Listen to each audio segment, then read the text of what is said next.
Hello भाई, राम राम सब ने। आज हम हरियाणा की मिट्टियों के बारे में पढ़ेंगे। हरियाणा कृषि प्रधान राज्य है। कृषि की भौतिक मिट्टी की भौतिक, रासायनिक एवं उर्वरक गुणों के आधार पर 5 भागों में बांटा गया है। तो हरियाणा में ज़्यादातर लोग कृषि करते हैं और मिट्टी को ये नहीं है भाई यूं ही बांट दिया, ये पथरीली है। उनकी जांच होती है, उसके आधार पर उसको 5 भागों में बांटा है। तो मिट्टी की भौतिक, रासायनिक एवं उर्वरक गुणों के आधार पर 5 भागों में बांटा है। तो 3 ऑप्शन ये दे देंगे, एक अलग दे देंगे और पूछ लेंगे किसके आधार पर नहीं बांटा गया, तो कौन सा गलत है। तो भौतिक, रासायनिक और उर्वरक गुणों के आधार पर 5 भागों में बांटा है। भौतिक, रासायनिक और उर्वरक गुणों के आधार पर 5 भागों में बांटा है। तो पहाड़ी या चट्टानी मिट्टी, शिवालिक की मिट्टियाँ पंचकुला की कालका और अंबाला नारायणगढ़ तहसील में पाई जाती हैं। तो पहाड़ी और चट्टानी मिट्टी कहाँ पाई जाती हैं? हरियाणा में पंचकुला की जो कालका तहसील है, अंबाला की नारायणगढ़ तहसील है। तो ये क्वेश्चन भी बन जाएगा, विकाल किसकी तहसील है? पंचकुला की। और नारायणगढ़ किसकी तहसील है? अंबाला की। तो शिवालिक की मिट्टियाँ पंचकुला की कालका और अंबाला की नारायणगढ़ तहसील में पाई जाती हैं, जो पहाड़ी और चट्टानी मिट्टी हैं। शिवालिक के गिरिपाद में, जो शिवालिक के पैर हैं उनमें कैसी मिट्टी पाई जाएगी? बालू, बजरी, रेत की निम्न कोटि की मिट्टियाँ पाई जाती हैं। तो जो पहाड़ों के पैरों में, पहाड़ों में से बालू, बजरी, मिट्टी, ये कंकड़, ये वगैरह आएंगे तो निम्न कोटि की होगी, उपजाऊ मिट्टी तो नहीं होगी। कम उपजाऊ मिट्टी होती है ये पहाड़ों की, जो पैरों में जो मिट्टियाँ पाई जाती है ना। और वो 25 किलोमीटर चौड़ी पट्टी भी थी, पीछे मैंने पढ़ाया था आपको। तो ये कैसी होगी? ये निम्न कोटि की मिट्टी पाई जाएंगी। तो पंचकुला की कालका, देखो दोबारा से आ गया, अंबाला की नारायणगढ़ और यमुनानगर की जगाधरी तहसील। तो जगाधरी किसकी तहसील है? यमुनानगर की। इनमें ये पहाड़ी और चट्टानी मिट्टी पाई जाती है। ये नहीं है कि भी सारा पंचकुला, सारा अंबाला या सारा ये जो है यमुनानगर, ये सारा इस तरह की मिट्टी का है। इनका कुछ हिस्सा है, जैसे पंचकुला की कालका, अंबाला की नारायणगढ़ तहसील और यमुनानगर की जगाधरी तहसील में पहाड़ी और चट्टानी मिट्टी मुख्य रूप से पाई जाती है। कालका और नारायणगढ़ में इन्हें धर कहा जाता है। तो ये इनकी स्थानीय भाषा है, जिसमें इस ये जो बालू, बजरी, पथरीली मिट्टी है, इसका क्या नाम रख दिया? धर। तो कालका और नारायणगढ़ में धर और जगाधरी में इन्हें कंदी कहा जाता है। तो देखो कितना इजी है, कालका और नारायणगढ़, इसमें कोई ई की मात्रा नहीं है, तो आप इसको याद रख सकते हो, धर। और जगाधरी ई की मात्रा है ना, तो इसमें कंदी। तो कालका नारायणगढ़ में इन्हें धर कहा जाता है, जगाधरी में इन्हें कंदी कहा जाता है। इससे आप कंफ्यूज नहीं होगे। हरियाणा के दक्षिणी भाग में अरावली के कारण पथरीली और रेतीली मिट्टियाँ पाई जाती हैं। तो उत्तर में तो शिवालिक है, तो उसमें ये पथरीली मिट्टियाँ इसमें पाई जाती हैं। और दक्षिण में कौन सा भाग है? अरावली का भाग, उसके कारण इसमें पथरीली और रेतीली मिट्टियाँ पाई जाती हैं। हरियाणा के दक्षिण में अरावली के कारण पथरीली और रेतीली मिट्टियाँ पाई जाती हैं। तो देखो वहाँ था बजरी, शिवालिक में क्या था? बजरी, पथरीली मिट्टियाँ पाई जाती थी। लेकिन यहाँ क्या है? दक्षिण में अरावली के कारण पथरीली हैं लेकिन रेतीली मिट्टियाँ पाई जाती हैं, क्योंकि ये राजस्थान से लगता एरिया है ना, दक्षिणी भाग अरावली का। तो यहाँ रेतीली मिट्टियाँ पाई जाती हैं। और यमुनानगर में लाल चेस्टनट मिट्टी पाई जाती है। बहुत इंपॉर्टेंट क्वेश्चन है, ये पूछ लेंगे, यमुनानगर में कैसी मिट्टी पाई जाती है? तो लाल चेस्टनट मिट्टी पाई जाती है। भारी दोमट मिट्टी, यह मिट्टी सिल्ट युक्त होती है। बहुत उपजाऊ मिट्टी होती है भैया भारी दोमट मिट्टी। यह मिट्टी सिल्ट युक्त होती है। इसे खादर कहते हैं। यमुना नदी के साथ वाले भाग में यमुनानगर, कुरुक्षेत्र, करनाल, पानीपत, सोनीपत, फरीदाबाद जिलों के पूर्वी किनारे पर पाई जाती है।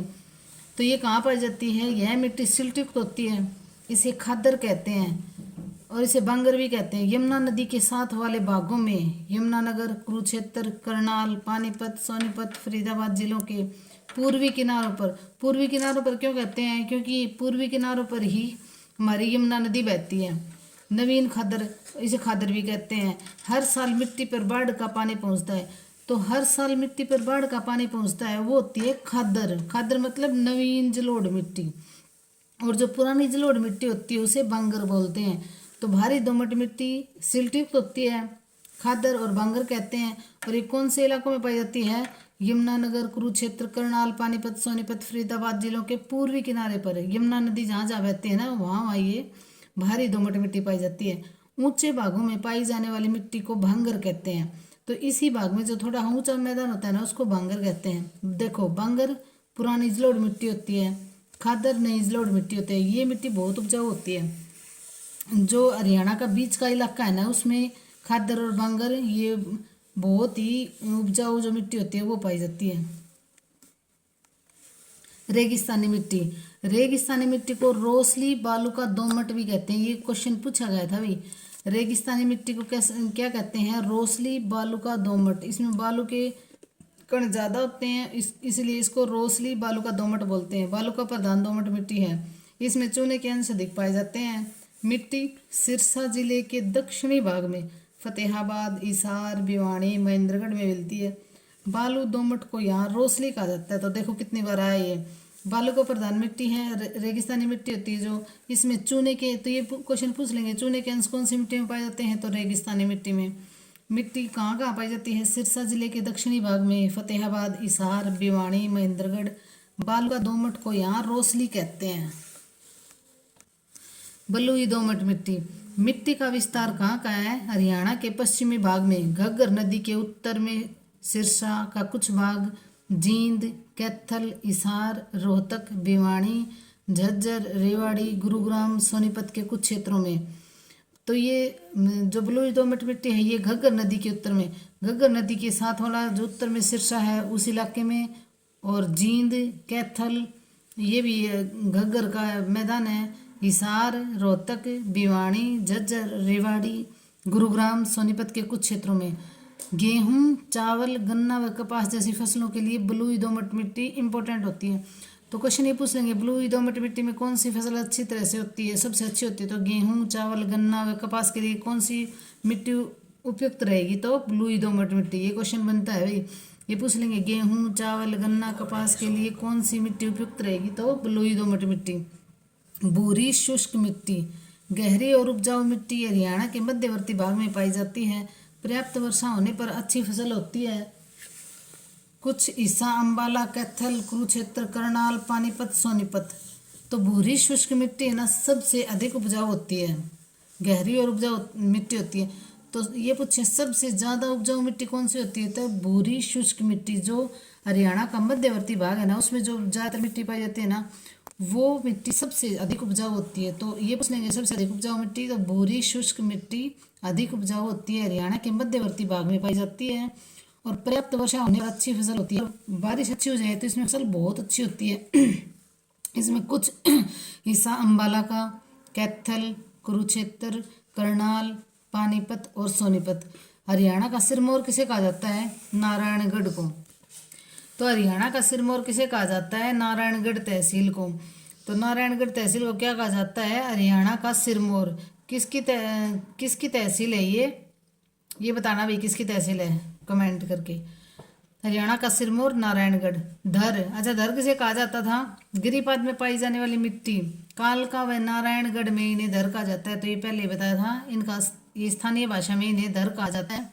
जो कालका और नारायणगढ़ तहसीलों में पाई जाती है इसे धर कहा जाता है। और ये भी बताया था भाई इसमें ई की मात्रा नहीं है तो इनमें भी ई की मात्रा नहीं है तो इन्हें धर कहा जाता है। कंदी किसे कहा जाता है? गिरिपद मिट्टी जगाधरी में पाई जाती है। तो कंदी कहाँ पाई जाएगी? जगाधरी में। धर कहाँ पाई जाएगी? कालका और नारायणगढ़ तहसीलों में। रोसली बालूका दोमट, रेगिस्तानी चूने के अंश।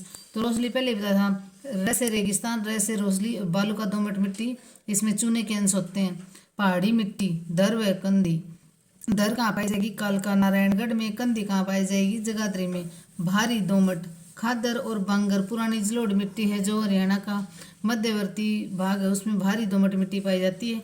खादर नई जलोढ़ मिट्टी है और बांगर पुरानी जलोढ़ है। नई जलोढ़ कैसे बनती है? हर साल जो घग्गर और यमुना के मैदान में बाढ़ आती है उससे नई मिट्टी बन जाती है, उसे खादर कहा जाता है। और बांगर है पुरानी जलोढ़ मिट्टी। ये बहुत उपजाऊ मिट्टी होती है। और यमुना के साथ वाले क्षेत्र में देखो ये बता रखा है रेगिस्तानी रोसली। ये बार बार इसलिए लिखा जा रहा है ताकि आपको लास्ट तक याद हो जाएगा। बलुई दोमट मिट्टी सबसे अधिक पाई जाती है। तो ये पूछे हरियाणा में कौन सी मिट्टी सबसे अधिक पाई जाती है? तो बलुई दोमट मिट्टी। देखो रेगिस्तानी मिट्टी रोसली, इसे क्या कहा जाता है? रोसली भी कहा जाता है रेगिस्तानी मिट्टी को। बलुई दोमट मिट्टी सबसे अधिक पाई जाती है। बलुई दोमट मिट्टी जो हरियाणा का मध्यवर्ती भाग है ना उसमें सबसे अधिक मिट्टी पाई जाती है, बलुई दोमट मिट्टी। भूरी शुष्क मिट्टी अधिक उपजाऊ, हरियाणा का मध्यवर्ती भाग। तो अधिक पाई जाने वाली बलुई दोमट मिट्टी है, और भूरी शुष्क मिट्टी है। अधिक उपजाऊ पूछे तो भूरी शुष्क मिट्टी है। यमुनानगर में लाल चेस्टनट मिट्टी पाई जाती है, तो यमुनानगर में पूछे कौन सी मिट्टी पाई जाती है, लाल चेस्टनट मिट्टी। मोस्ट इंपोर्टेंट क्वेश्चन है। अच्छा, अब आपके लिए एक क्वेश्चन है, कमेंट करके जरूर बताना, हरियाणा की मिट्टी को कौन से 3 गुणों के आधार पर बांटा गया है। लाइक, शेयर और सब्सक्राइब करना। इससे पहले भी जो वीडियो वो बहुत अच्छी बना रखी हैं। धन्यवाद।